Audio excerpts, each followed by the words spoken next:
One thing I just learned is that the Hebrew word for chariot or vehicle is Merkabah. Puts a whole new spin on chariots of fire in the Bible. Because a Merkabah of fire, that is the light body surrounding us, our divine spark, our eternal flame of divine love that's inside us. The Merkabah. And the word Merkabah breaks down into Mer is light, Ka is earth, spirit, or consciousness. It depends on what translation you look at. And Ba is body. So basically, I see that as your Merkabah is your light body that surrounds, your fire creation spirit while you're here on earth. It's your vehicle that your spirit travels in. The word park means tract of land enclosed as a preserve for beasts of the chase. It's from the Old French park, meaning enclosed wood or land used as a game preserve. Probably ultimately from West Germanic park, meaning enclosed tract of land. As a verb, park means to arrange military vehicles in a park, enclosure for guns, wagons, horses, provisions, etc. And what comes to mind for me with the word park is control. The creators of the system, or the ones in charge of maintaining this depraved societal structure, feel as if they are above the general public. I mean, they feel genetically superior. Look into eugenics. Even though life is life and we're all equal, but that's another matter. These people think of the masses as beasts of burden or herds of cattle. Think about the phrase herd immunity. And we need to be told how to live. I mean, we couldn't possibly manage ourselves in a reasonable manner and come up with our own place to enjoy nature. No. The egomaniacal psychopaths at the top will instead dictate where the designated areas for the chattel are, and we'll call them parks. Have a good day. The word Catholic means of the doctrines of the ancient church, universally accepted. It's from the Latin Catholicus, meaning universal or general, from the Greek katholikos, which comes from the phrase katholou, meaning on the whole or in general. It's from kata, meaning about, and holos, meaning whole. Holos is from the Proto-Indo-European root sol, meaning whole or well kept. Now, what the Catholic Church did was confiscate the doctrines of the ancient church, and then they decided on what the masses would have access to, which is actually a very small percentage of the knowledge that is available and that we should have. This word also reminded me of when I looked up Holy Spirit. The word holy also comes from holos. And when you put Y on the end of a word, it means like what it's referencing. So the Holy Spirit is actually a whole-like spirit. And what I have found is that the Holy Spirit is a mimic of the eternal flame of divine love, or the eternal flame of amoria that is inside ourselves, our divine spark. The Holy Spirit is actually a name being used for a very low frequency force. I may even dub it evil. And this is my own personal experience. I did allow that spirit into my vessel for 20 years, and that was the darkest time of my life. I lost a lot of my psychic connection. No. After revoking that spirit, I can't even explain to you how much better my life became, like almost overnight. So basically, our words matter. And so, if you aren't sure, if you're just using a word to call out to a being, maybe envision the being that you're trying to actually get in contact with. It's just a thought. Have a great day. Thanks for your comment. The word forgive is from the Old English forgifon, meaning give, grant, allow, remit a debt, or pardon an offense. Give up or give in marriage. From for, meaning away, opposite, or completely, and giphon, meaning to give. From the Proto-Indo-European root gab, to give or receive. So to forgive is to give away or to give completely. And it kind of makes sense. I mean, when I think of forgiveness, I think of giving it away completely to the universe or to karma to handle. Holding on to anger and resentments against someone only harms me. So I have had to learn to forgive and you do just give it away completely to creation, to send those people back what they deserve. I mean, it's just how I see it. Thanks for your comment. Have a good day. The word bride means woman newly married or about to be, from the Old English bride, meaning bride, betrothed, or newly married woman. From the Proto-Germanic bruthiz, a word of uncertain origin, meaning woman being married. An Old Frisian word for bride was flet-eve, literally house gift. The word wedding is from Old English wedding, meaning state of being wed, pledge, betrothal, action of marrying. From the verbal noun, it's a verbal noun from wed. Wed is from the Old English wedian, meaning to pledge oneself, covenant to do something, vow, betroth, marry, conduct the marriage ceremony. From Proto-Germanic waja, meaning to bet or wager. From the Proto-Indo-European root wad, meaning to pledge or to redeem a pledge. And you know, if someone is going to be with you forever, a piece of paper won't change that. And marriage is a whole lot easier to get into than to get out of. I mean, it's a business arrangement, essentially. And the wedding is like public declaration of that contract. You know, I mean, and lots of people completely change after they get into a marriage. Best believe that's what I got. I also feel like someone might get lazy after, you know, they don't work on the relationship anymore because a marriage is hard to get out of. So it's like, oh, well, she's stuck. I can just do whatever I want. Seems like if there's not that binding contract, the relationship actually may stand a better chance of surviving, at least in a healthy manner. Thanks for your comment. It's no coincidence that sword and words are anagrams of one another. Words are as powerful as a sword, maybe more so. I mean, the physical wound left by a sword might not be as hard to heal as a wound left by certain words. You can say you're sorry for something, but once you've said certain things, you can never take it back.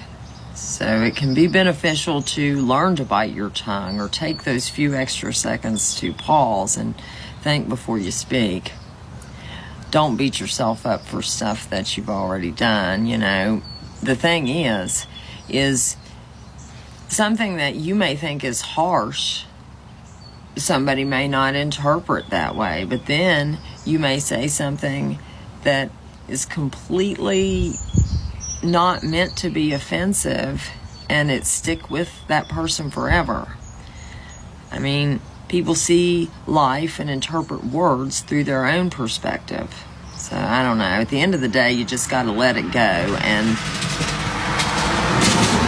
forgive yourself. We all do the best that we can with the tools that we have at the time. Have a great day. I've always been a deep thinker, and I actually don't really like stuff that messes with my conscious awareness very much. It depends on the substance. The only thing I've ever found that does mess with conscious awareness would be alcohol or benzos, which I don't like either one. And I was raised by an alcoholic, and I just don't like that. I don't like things that mess with my conscious awareness. I mean, alcohol is called spirits for a reason. I mean, you black out and like other beings take you over. So anyways, and then opiates, it's not that I mean, unless you're actually asleep, it's not that it affects your memory or deep thinking or anything, but you spend so much time and energy focusing on how to get money in order to get the next fix that you don't have time to think about deep topics. So, I hope that answers your question. I mean, I've only ever done drugs for, 6 out of 41 years. Not that that makes it any better. I mean, I destroyed my life all the same. But I don't have 20 years experience in the streets either. Thanks for your comment. If you look up the word atonement in a standard dictionary today, it is defined as reparation for an offense or sin, satisfaction. Yet, in the etymology dictionary, it's quite different. Now, when I look at the word, it breaks down to at one mint. Mint means process or condition of. So atonement would be the process or condition of being at one. The etymology dictionary says atonement means, condition of being at one with others. It's a sense now obsolete from atone and mint. Atone means be in harmony, agree, or be in accordance, from the adverbial phrase atonen, which means in accord or at one. It is a contraction of at and one. We are always at one with God. God is consciousness. You are God experiencing itself. Have a good day.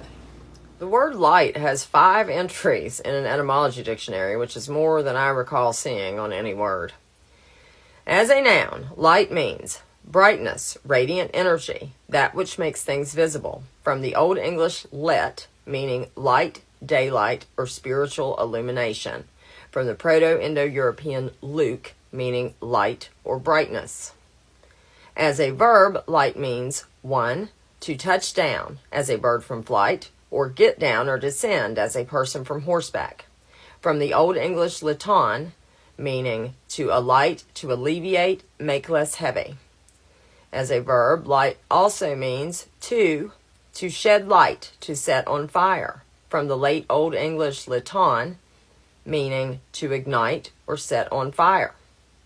As an adjective, light means 1. Not heavy, having little actual weight. From the Old English let, not heavy, light in weight, lightly constructed, easy to do, trifling, quick, or agile. From the Proto-Indo-European leg, meaning not heavy or having little weight. And as an adjective, light also means 2, not dark. From the Old English let, meaning luminous, bright, beautiful, shining, or having much light. Now, light is something that I'm suspicious of. There is light and dark, and there's good and evil. Well, if one of them represents good and one of them represents evil, I think we've got it reversed. Light is the one that would be bad, and darkness would be good. Light is incredibly blinding and overstimulating. And, I mean, can you imagine sitting there and trying to create in an all-white room? Versus darkness, which is calming and where the potential to create anything lies. Light is also what begins entropy, which is the process of destruction of the universe. And light is what creates matter. Matter is what holds the spirit in these cells. It's just how I see it. Have a great day. I will do the word rapture, but don't shoot the messenger here.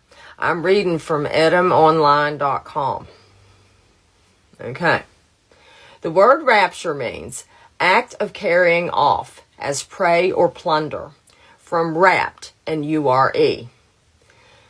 URE means result of, by the way. From the Latin raptura, seizure, rape, or kidnapping. From Latin raptus, a carrying off, abduction, snatching away, or rape. It says see rapt. So rapt means carried away in an ecstatic trance. From the Latin raptus, past participle of rapere, seize or carry off. So rapere is the root word for rapt and for rape.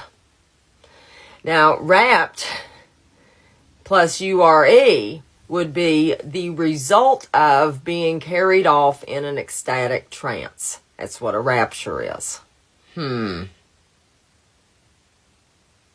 Yeah, it's the act of carrying one off in an ecstatic trance for spiritual raping and continued enslavement. Jesus Christ is not actually the Christ. Christ comes from the first, it's actually Christal. It's the first 7, it's an acronym for the first 7 sounds ever uttered. Ka, ra, ya, sa, ta, ah, la. That's God's name. Have a good day. By good or bad witch, I'm assuming you mean benevolent or malevolent intentions behind the witch's actions. Intention is everything, no matter who you are and what you're doing. I mean, if I'm sitting there telling you that I hope you have a wonderful day, but then I'm really envisioning like the sun falling on you, my intention is actually poor, no matter what my words are saying. Now, people do talk about, black magic versus white magic, etc., etc. The way that I define magic is the direction of energy to increase the likelihood of manifestation using repetition and ritual. Black magic is when someone does spell work or infringes on the free will of another. Or when someone attempts to get the universe to bend to his or her will versus going with the flow of creation and divine timing, etc., etc. Now, white magic, I consider magic where it is for the greater good and it has a good intention behind it, and one where the practitioner realizes that there are higher powers in control and the universe does not bend to your will per se. In the grand scheme of things, there's not really good or bad. There's only experience. We are creation getting to know itself in any and all experiences possible. Have a good one. You know what's really crazy to me? All these people that are like, oh, I am a devout follower of Christ. I am a servant of the Most High God. And then somebody like me says, have you read the Nag Hammadi, because it includes more of Christ's message? And they're like, you are a sinner and you're going to hell. Are we talking about the same Christ?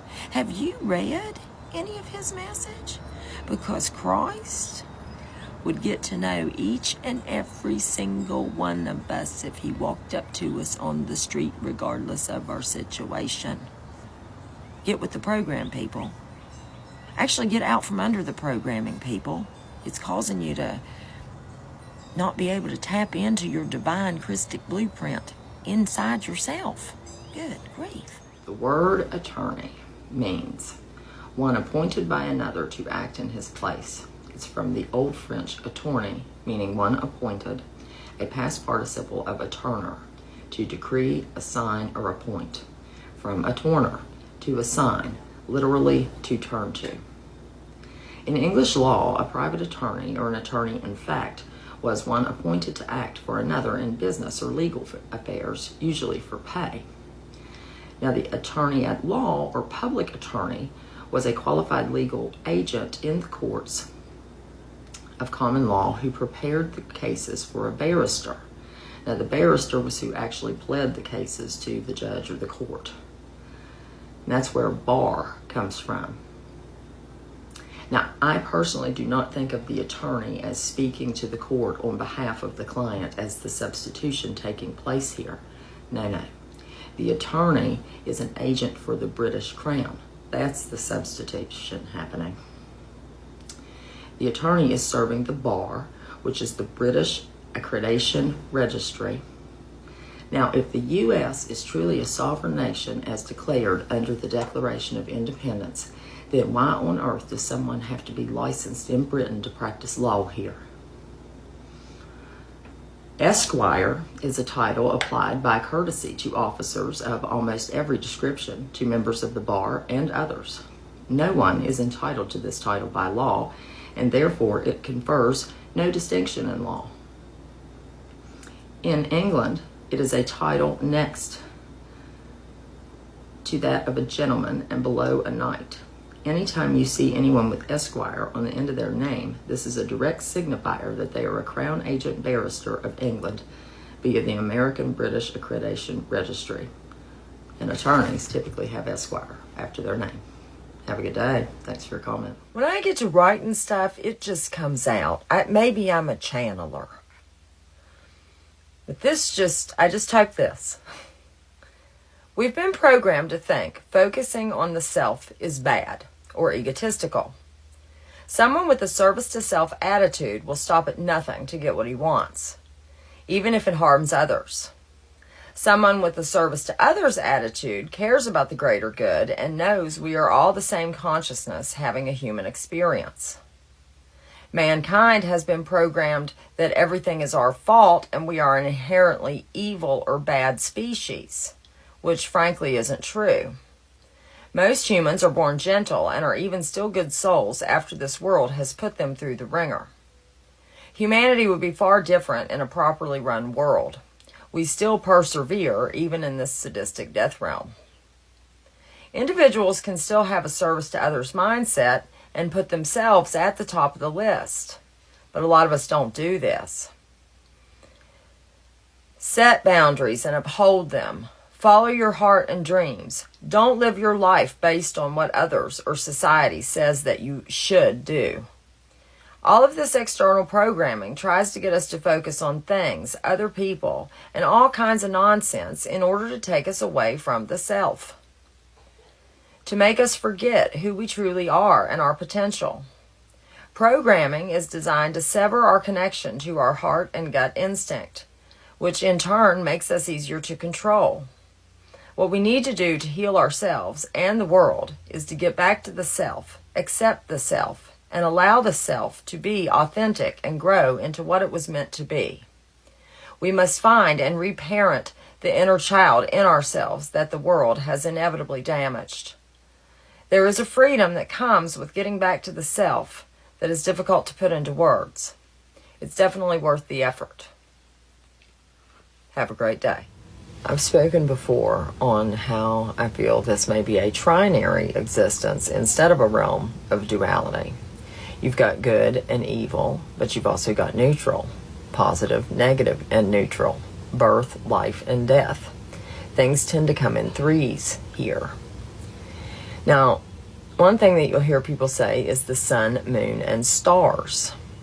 Now, that one doesn't fit for me. If this really is a trinary realm, there should be three large bodies in the sky. It's just how I see it. Unless one of them been there anymore. What if there was once two moons or two suns and one of them was destroyed or left? What comes to mind is the phrase, once in a blue moon. To do something once in a blue moon is very rarely. And the phrase purportedly refers to the appearance of a second full moon within a calendar month, which isn't that rare. This happens approximately every 32 months. The explanation doesn't resonate for me.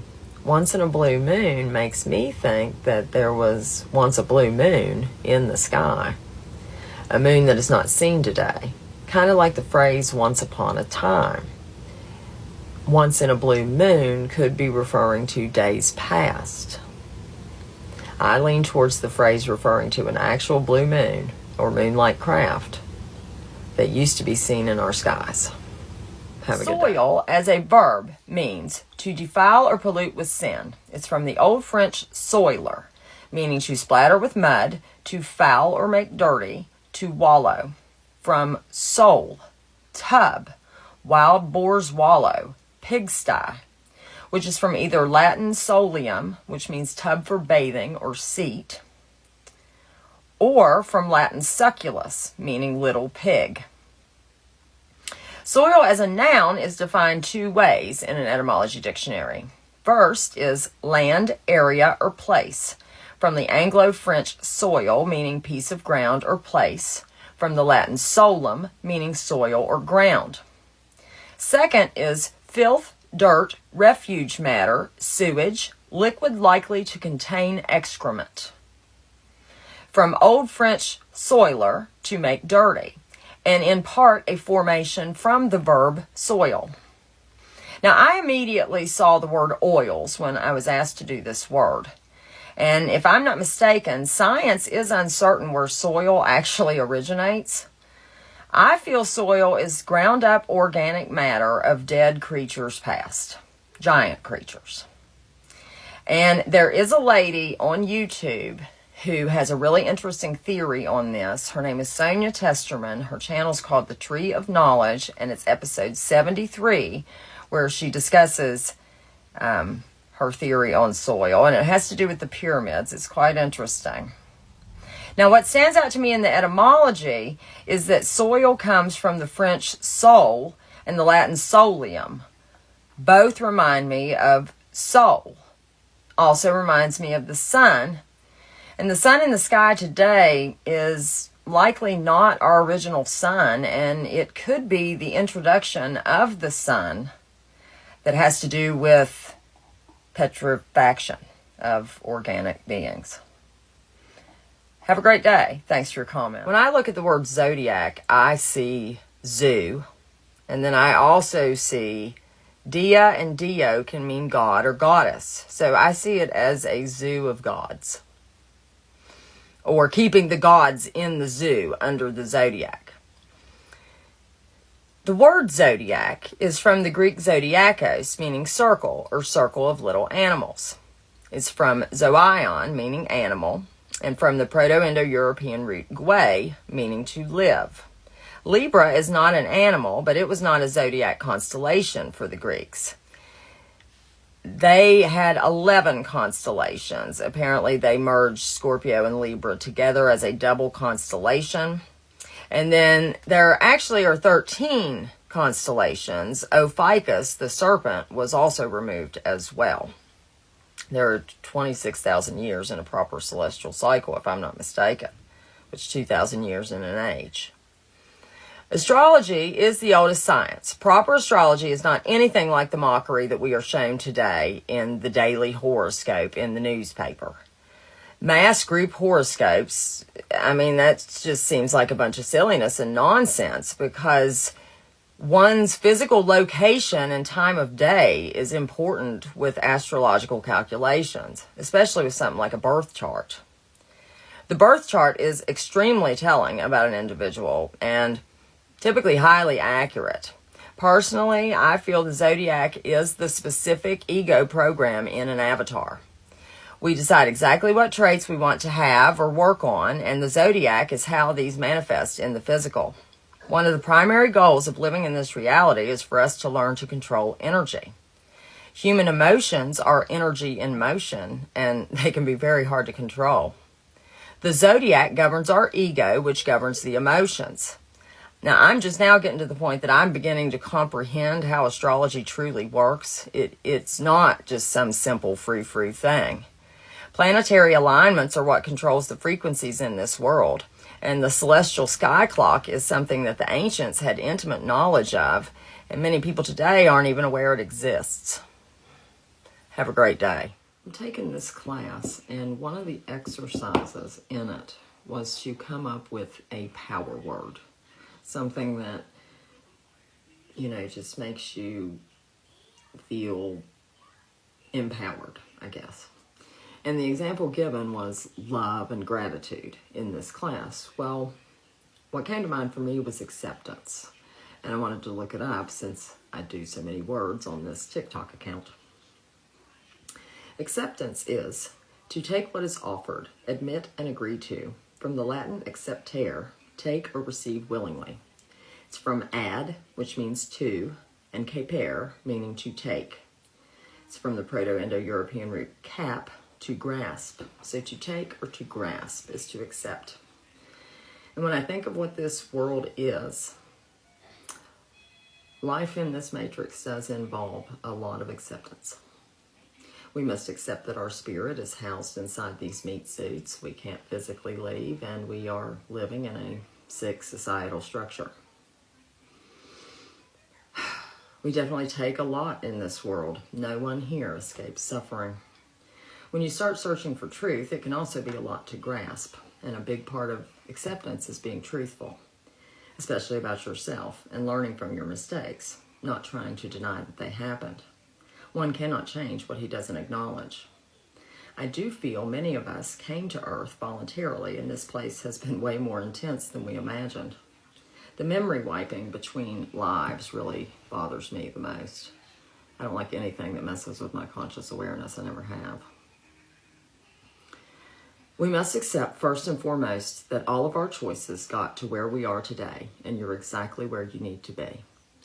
Stop beating yourself up over the past. All we have is the eternal now. Make the most of today.